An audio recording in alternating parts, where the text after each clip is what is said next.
Moi, je vis d'impossible en impossible. Et pour filer la métaphore, ce qui était impossible m'est arrivé. Une circonscription historiquement de droite, une circonscription ingagnable, une circonscription tenue par le chef de la droite parisienne, une circonscription sur laquelle, avec les marcheurs, avec la référente, on s'est engagé. Je quitte mon appartement et je dis à mon ami, si nous sommes 5 à 10 points derrière le maire député du 15e notamment, alors nous aurons une chance au second tour. Et là, j'arrive à En Marche, on compte les premiers résultats, etc. Et je ne réalise pas, j'ai du mal à réaliser, à accepter le réel. Je vais faire 17 points d'avance au premier tour et je comprends ce soir-là que l'impossible est en train d'arriver et que je vais possiblement devenir député. C'est à la fois un sentiment incroyable parce que voir l'impossible devenir réel, c'est quand même un sentiment que je souhaite à tout le monde. Et puis c'est aussi une énorme responsabilité de se dire j'y croyais pas, mais on est en train de le faire. Et je vais avoir l'honneur de représenter les citoyens de la 12e circonscription de Paris au Parlement. Je pense à ce moment-là précisément à mon papa, qui n'est pas là pour le voir. Et je me dis que de là-haut, peut-être il est un peu fier. Et là, c'est comme une rentrée des classes. On arrive dans une nouvelle école qui s'appelle quand même le Parlement. Moi, je n'étais pas accoutumée au rite de l'Assemblée nationale. Je découvre dans les premiers jours le formidable Richard Ferrand. Je découvre plein de personnes qui sont pour la plupart devenues des amis aujourd'hui. Et j'apprends parce que, comme beaucoup, je viens de la société civile. J'ai été à la tête de ma petite entreprise. J'ai été salarié pendant de nombreuses années. Et je découvre les travaux en commission. Je découvre très vite le fonctionnement de l'Assemblée nationale. Et il faut vite se mettre au boulot et comprendre ses rites, ses coutumes, ses règles pour pouvoir très vite être efficace, ce qui est quand même notre marqueur, l'efficacité. Je garde des sentiments très mitigés. Je garde déjà un ressenti que je partage avec vous et que j'ai pas partagé jusque-là, qui est une forme d'incompréhension au démarrage.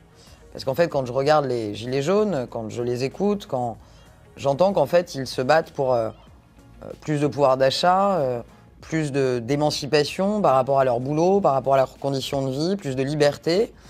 Et le premier sentiment que j'ai, c'est on a quand même un truc à raccrocher, on a dû louper un wagon parce que ces femmes, ces hommes qui sont sur les ronds-points, qui veulent que le travail paye plus, qui veulent pouvoir mieux gagner leur vie, qui veulent pouvoir être plus libres, plus investis dans la République, en fait défendent des principes, des idées qui sont au cœur de ce qu'on fait depuis 4 ans, 5 ans, c'est-à-dire au cœur d'En Marche, cette émancipation, cette quête de liberté, cette quête vraiment d'une capacité de vivre dans de bonnes conditions. Et je me dis, c'est pas possible parce qu'on fait tout justement pour accompagner ces gens qui travaillent, qui sont des bosseurs, qui se lèvent tôt, qui donnent leur vie souvent à leur boulot et qui veulent à juste titre être mieux rémunérés et qui veulent aussi qu'on arrête de leur imposer des choses et qui veulent plus de liberté. Donc je me dis, c'est quand même bizarre parce que, et mon propos est assez polémique et je l'assume, mais on a tout pour être à côté des Gilets jaunes et pas en face des Gilets jaunes. Parce que je comprends très bien leurs requêtes légitimes. Et puis, très vite, la députée de Paris que je suis est outrée et scandalisée. J'oublierai jamais, jamais les images de novembre 2018. J'oublierai jamais les voitures qui brûlent avenue Kléber. J'oublierai jamais la violence. Et je prends très vite conscience que le mouvement est profond, que la rage est grande et que quelque part, il n'y a pas de hasard, il n'y a que des rendez-vous, disait joliment Paul Éluard. Et le rendez-vous qu'on a créé avec l'élection d'Emmanuel Macron, c'est aussi un rendez-vous qui a permis quelque part l'éclosion d'une colère, d'une impatience que peut-être nous avions sous-estimée, à commencer par nous, En Marche, de beaucoup de sentiments mêlés, de colère qui étaient rentrés depuis des années et qui vont sortir et qui vont exploser. On prend assez vite la mesure, dès la fin d'année 2018, de l'ampleur du mouvement. Il aurait fallu être sourd et aveugle pour ne pas en prendre la mesure. Et très vite, on va prendre des mesures pour répondre à cette colère. Mesures qui, aujourd'hui, puisqu'on parle aujourd'hui d'un plan de relance à 100 milliards d'euros, paraissent loin derrière nous, mais Moi qui étais à la commission des finances au Parlement, je peux vous dire que quand on est arrivé avec 10 milliards et plus de dépenses pour justement mieux rémunérer le travail, faire baisser les impôts, etc., ça n'était pas évident parce qu'on nous disait vous dépensez beaucoup trop. Mais en fait, on a accéléré face à cette colère des Gilets jaunes et très vite, dès le projet de loi de finances fin 2018, on va prendre des mesures importantes. Mais soyons clairs, augmenter un budget, travailler aux finances pour améliorer le pouvoir d'achat, et Dieu sait si on l'a fait, je prendrai une minute pour en reparler tout à l'heure, ça ne calme pas toutes les colères et ça ne calme pas le sentiment d'injustice et parfois même de déclassement que les Gilets jaunes ont mis en exergue. Alors arrive l'idée et mûrit l'idée d'un grand débat, sans totem, sans tabou, où on mettrait les Français autour d'une table et où, modestement, les membres du gouvernement, les marcheurs, écouteraient ce qu'on a à nous dire pour faire remonter un certain nombre de mesures fortes qui étaient attendues. Ce grand débat, il est inédit. Ce grand débat, il a été fait totalement et en transparence. Et ce que je trouve assez signifiant, c'est que dans nombre de démocraties, notamment européennes, ce grand débat aurait pu donner lieu uniquement à quelques mesures prises à la suite du grand débat. Eh bien non, ce grand débat, tel des boîtes gigognes, ce grand débat va entraîner la Convention citoyenne, un autre très grand débat autour d'une thématique qui nous tient à cœur et qui tient à cœur à nos concitoyens, l'environnement, la préservation de notre planète, la transition écologique. Et je pense important de rappeler que ce grand débat n'a pas permis de refermer les sujets, il a surtout permis d'en réouvrir d'autres et de permettre à 150 citoyens éclairés, dotés de moyens, pendant 17 mois, de légiférer à ciel ouvert.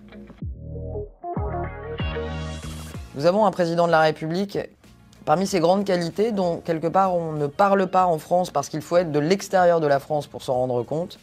Il y a cette formidable énergie qu'il met à bâtir des coalitions européennes pour converger ensemble sur la taxation des géants du numérique, sur les droits sociaux, les droits humains, sur la responsabilisation du capitalisme. Il embarque, il emmène, il motive, il mobilise et il va bien plus loin que l'Europe.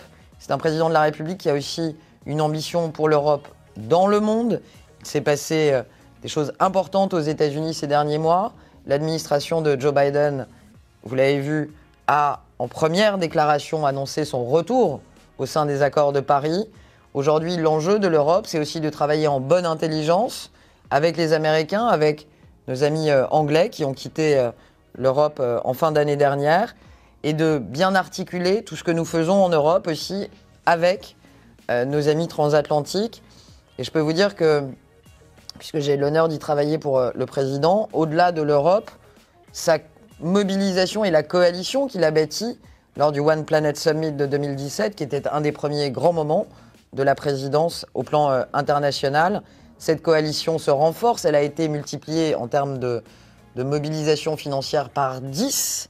Il y a plus de 30 pays autour de la table aujourd'hui pour mettre en place ce qu'on appelle le Climate Disclosure, pour mettre en place en fait un alignement de la finance mondiale en faveur du climat.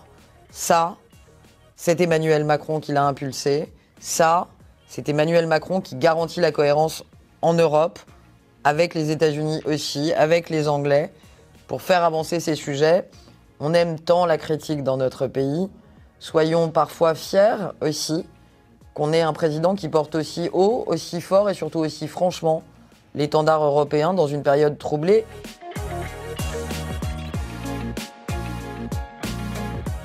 D'abord et avant tout, sortir de la crise et faire en sorte que, lorsque la marée de la crise se retirera, la laisse de mer, la trace qui sera laissée sur le sable, soit la moins violente possible pour nos concitoyens, que nous ayons protégé le plus possible les entreprises. Pourquoi ? Parce que les entreprises, ce sont nos salariés, ce sont nos travailleurs, ce sont celles qui donnent aussi la vitalité économique, évidemment, de notre pays. Et faire en sorte que les plus fragiles ne soient pas laissés sur le sable. Il ne faut pas se leurrer, la crise est dure, la sortie de crise le sera tout autant. Il faut être très lucide. Et donc, d'abord et avant tout, sortir de cette crise. Ensuite, Je crois qu'on a tout un travail pour rassembler, pour souligner plutôt ce qui nous rassemble dans le pays que ce qui nous sépare. On a des oppositions de toutes sortes, dont le jeu est de souligner ce qui nous sépare plutôt que ce qui nous rassemble. Et je crois que notre obsession aujourd'hui, ça doit être ça, notamment en sortie de crise, où tout le monde va être un peu groggy, où certains auront perdu, pour certains bien plus qu'un travail, un ami, un amour, un membre de sa famille. Là, on est face à l'essentiel avec cette crise, la vie, la mort. Et je crois que lorsque nous sortirons de cette crise, j'espère le plus vite possible, et le gouvernement fait tout pour, on aura appris une chose, on aura vu une chose, c'est aussi l'entraide, la solidarité qu'il y a chez nos compatriotes, tout ce qui nous rassemble plus que ce qui nous sépare. C'est le vœu que je formule, et c'est le vœu que je porterai aussi pour En Marche. De grâce, surtout après la crise, regardons ce qui marche, plutôt que d'encourager une fascination pour ce qui ne marche pas, être fiers de qui nous sommes et de ce que nous portons pour le monde.